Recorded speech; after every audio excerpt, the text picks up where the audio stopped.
नमस्कार, मेरा नाम आलोक है। आप लाइव स्ट्रीम देख रहे हैं। बिहार में बड़े पैमाने पर शिक्षकों की भर्ती हो रही है, शिक्षकों की भर्ती हो रही है, रोज़गार मिल रहा है, नौकरी मिल रहे हैं। नीतीश सरकार बिहार में रोज़गार दे रही है, इसके खूब चर्चे हैं।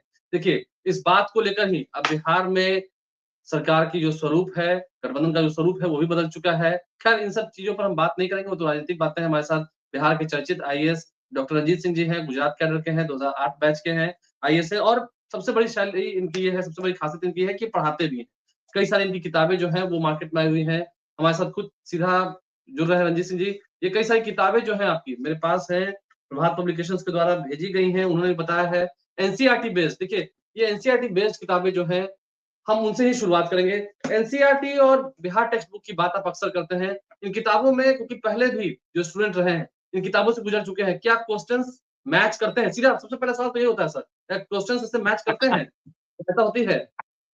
एक्चुअली क्या होता है कि जब हम एनसीईआरटी और एससीईआरटी की बुक की बात करते हैं, बीटीबीसी द्वारा जब पब्लिश्ड होती है बुक, इसमें जी। एकदम समरी बनाई जाती है और समरी में कोशिश की जाती है जितने भी फैक्चुअल्स इन्फॉर्मेशन है उसमें वो लाया जाए और उसी के हुँ। हिसाब से ये एमसीक्यू बनाए गए हैं। एमसीक्यू में मेनली जितने भी क्वेश्चन्स हो सकते हैं उसके हिसाब से इसको तैयार किया गया है। हुँ। एनसीईआरटी और बीटीबीसी की बुक की अगर हम बात करते हैं तो एनसीईआरटी जो है वो एनसीईआरटी की बुक में ही आधारित है आपकी बिहार स्टेट की बुक्स जितनी भी टेक्स्ट बुक है।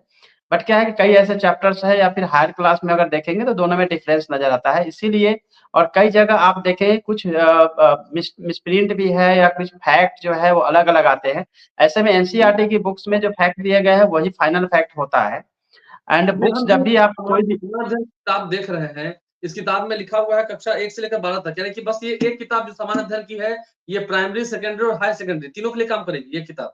यस, क्लास 1 से 5, 6 से 8, 9, 10 और 11, 12 चारों ही जो सेगमेंट है टीआरई 3 के उसमें सभी के सभी सेगमेंट के हिसाब से बुक्स जो है रेडी की गई है जिसमें कि एनसीईआरटी में खास तौर से ध्यान रखा गया है कि 5th क्लास से लेकर 12th क्लास तक की एससीईआरटी और एनसीईआरटी की बुक्स को उसमें कंपाइल किया जाए, उसके हिसाब से पूरे के पूरे फैक्ट उसमें रखे गए हैं और साथ में उसके हिसाब से एमसीक्यू तैयार किए गए। कई बार ऐसा हुँ। होता है कि बिल्कुल आप ये कहें कि बिल्कुल हूबहू मिल जाए, ऐसा नहीं भी होता है।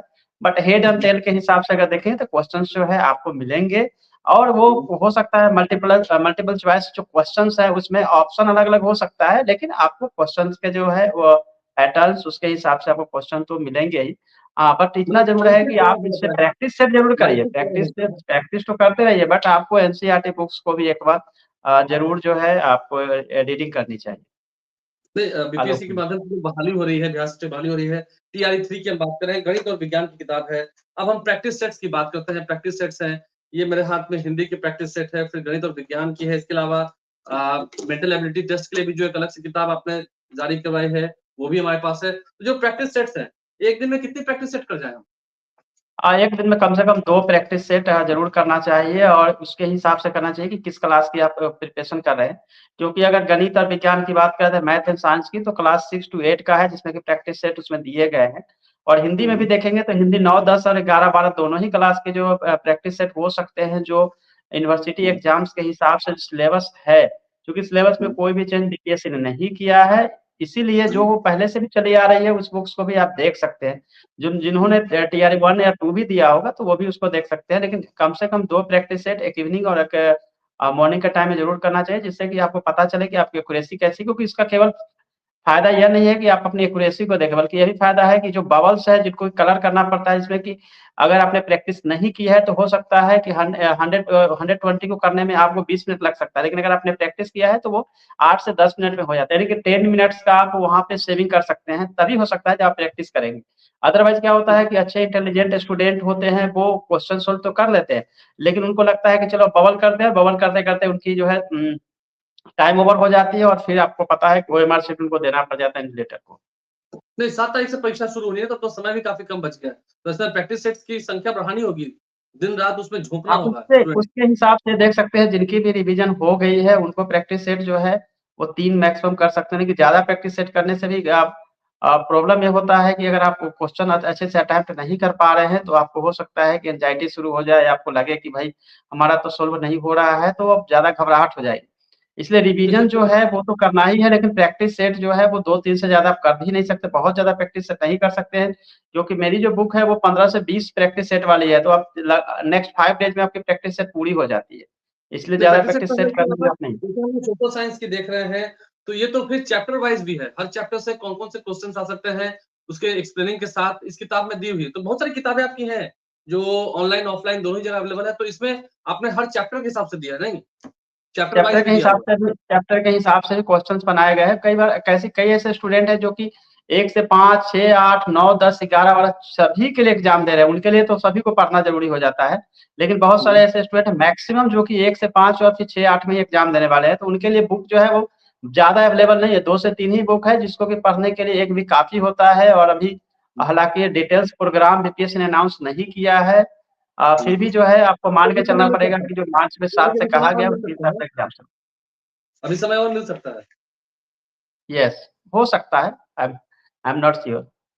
नहीं, ठीक है सर, जो ये प्रैक्टिस सेट्स की आप बात कर रहे हैं, ठीक है, आपने कहा 20-20 सेट्स हैं, किसी में तो फिर चैप्टर वाइज़ ही है गणित और विज्ञान की।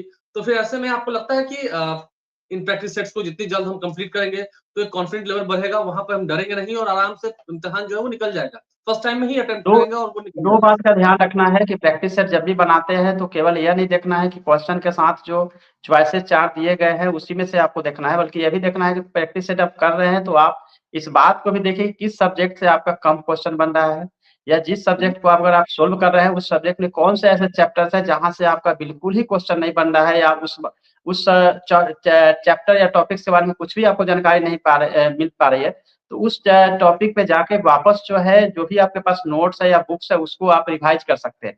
यानी प्रैक्टिस सेट केवल प्रैक्टिस सेट करने के लिए नहीं, बल्कि इसमें से आप अपने आप को जज करने के लिए भी कि कहाँ पे हमारा वीकनेस है, उस वीकनेस को स्ट्रेंथ में बदलना है, और उस वीकनेस के हिसाब से आपको प्लानिंग स्ट्रेटजी तय करनी पड़ेगी।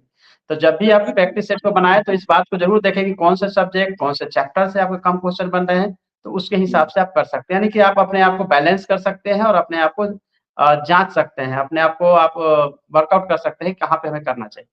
नहीं क्योंकि आपने टीआरई 1, टीआरई 2 के जो स्टूडेंट्स को पढ़ाया है, उनको मोटिवेट भी करते हैं, पढ़ाते भी हैं।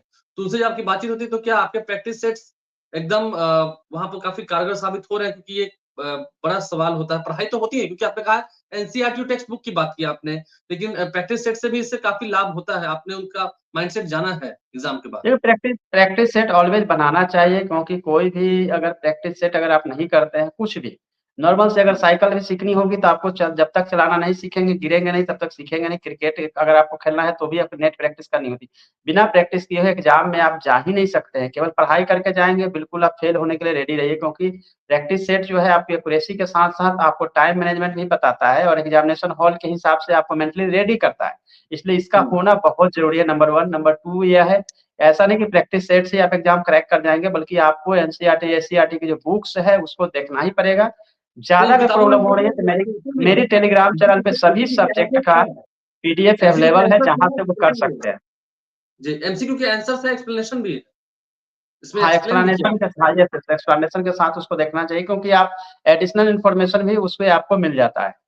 लेकिन आप मेरे टेलीग्राम चैनल पे ज़रूर विज़िट करिए, जैसे कि आप वहाँ से ले सकते हैं, जो भी पीडीएफ आपको चाहिए तो वो भी मिल सकता है। बुक्स भी अवेलेबल है सभी शॉप पे, हुँ। और अमेज़न और फ्लिपकार्ट पे भी, जहाँ से आप मँगा सकते हैं। लेकिन इस बात का मैं फिर से आपको सभी कैंडिडेट्स को कहना चाहूँगा कि आप ज़रूर बेसिक बुक्स जो है उसको रिवीज़न करके ही जाएँगे एग्ज़ामिनेशन देने और के लिए। प्रैक्टिस सेट भी रोज़ करते रहें ताकि इससे फ़ायदा होगा।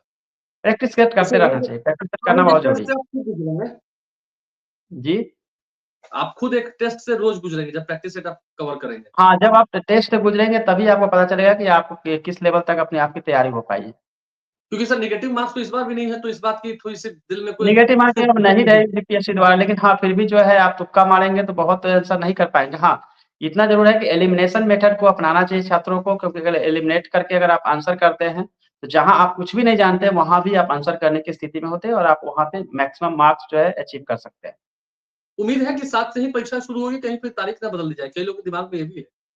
कैंडिडेट को हमेशा यह प्रेजुडिस माइंड से या फिर पहले से अनुमान लगा के नहीं चलना चाहिए, क्योंकि आपको समझना है कि 7 से है तो 7 से है, क्योंकि अगर आप आगे समझ भी लेंगे तो आपकी प्रिपरेशन जो है उसमें कहीं न कहीं जो है आप लैग करेंगे। इसलिए प्रिपरेशन तो आपको कंटिन्यू 7th मार्च के हिसाब से ही सोच के चलना है। डेट आगे बढ़े तो ठीक है, आपके लिए बोनस टाइम मिल जाएगा, लेकिन आपको हमेशा सोचना है कि हमें एग्ज़ाम बस बिल्कुल देना है और हमेशा कल के लिए सोचना है कि कल हमें एग्ज़ाम देना है ताकि आपकी प्रिपरेशन जो है बेहतर हो। देखिए, काफ़ी बेहतर हो प्रिपरेशन तो एक्चुअली जो बीपीएससी की ओर से जो एग्ज़ाम लिए जा रहे हैं, बिहार शिक्षक बहाली की प्रक्रिया जारी है। तीसरी बार भी शिक्षक नियोजन होना है, तो उसके लिए अलग-अलग जो सेट्स हैं, आईएएस रंजीत सिंह जी द्वारा लिखी गई किताबें हैं, प्रभात पब्लिकेशंस की, आपको ऑनलाइन, ऑफलाइन मिल सकती हैं। और जहाँ तक बात एग्ज़ाम की रही, तो 7 मार्च से ही परीक्षाएँ होनी है। देखिए, इस साल देश में चुनाव भी है। एक ध्यान ये भी रहता है कि इस साल चुनाव भी होना है, सर कहीं कोड ऑफ कंडक्ट लग जाएगा, तो फिर उसके बाद कोई दिक्कत तो नहीं होनी है ना? आप नहीं, ये नहीं, मत इसलिए नहीं हो रही है क्योंकि ऑलरेडी पहले से ही अनाउंस हो गया है, एडवर्टाइज़मेंट जब निकल जाती है, तो हुँ। उससे कोई फ़र्क नहीं पड़ता। हाँ, ये ज़रूर होता है कि जब भी बिहार में इलेक्शन होनी है, जिस डेट को वोटिंग होनी है, उसके आस-पास तो डेट नहीं रहेगी बिकॉज़ उसके हिसाब से पूरा शेड्यूल होगा। क्वेश्चन होगा तो तमाम जितने मन में सवाल थे, वो हमने पूछे हैं, तमाम जो असुविधाएँ उत्पन्न हो रही थी इस किताब को लेकर के या कुछ ऐसी बातें हैं जो अफ़वाहें फैलती हैं, उन सब चीज़ों पर भी हमने खूब चर्चा की है। बहुत धन्यवाद सर आपका हमारे साथ जुड़ने के लिए। आगे देखना ये है कि स्टूडेंट्स कई सारे ऐसे स्टूडेंट्स होंगे जो फर्स्ट अटेम्प्ट में ही निकालेंगे, कई सारे ऐसे स्टूडेंट्स हुए हैं। मैंने भी उनसे खुद बातचीत की है, पहले अटेम्प्ट में ही उन्होंने दिया, यूपीएससी के माध्यम से और एग्ज़ाम निकाल लिया क्योंकि एक ही पेपर होना है। इंग्लिश, हिंदी की भी बात है, तो इंग्लिश का भी इसके लिए पुरज़ोर तरीके से लोग ट्राई कर रहे हैं, कोशिश कर रहे हैं, प्रैक्टिस कर रहे हैं और प्रैक्टिस हमेशा इंसान को बेहतर बनाता है। कहते हैं practice makes a man perfect. तो प्रैक्टिस सेट्स को ले आइए घर, अभी भी समय है, 10 दिन से ऊपर का समय है, प्रैक्टिस कीजिए और 20 सेट्स अगर आपने प्रैक्टिस सेट से कंप्लीट कर लिए तो उम्मीद है आप बिना डरे एग्ज़ाम देंगे और आपको सफलता ज़रूर मिलेगी। हमारे चैनल को सब्सक्राइब कर लें, साथ-साथ फेसबुक पेज भी लाइक करें। बहुत-बहुत धन्यवाद सर आपका।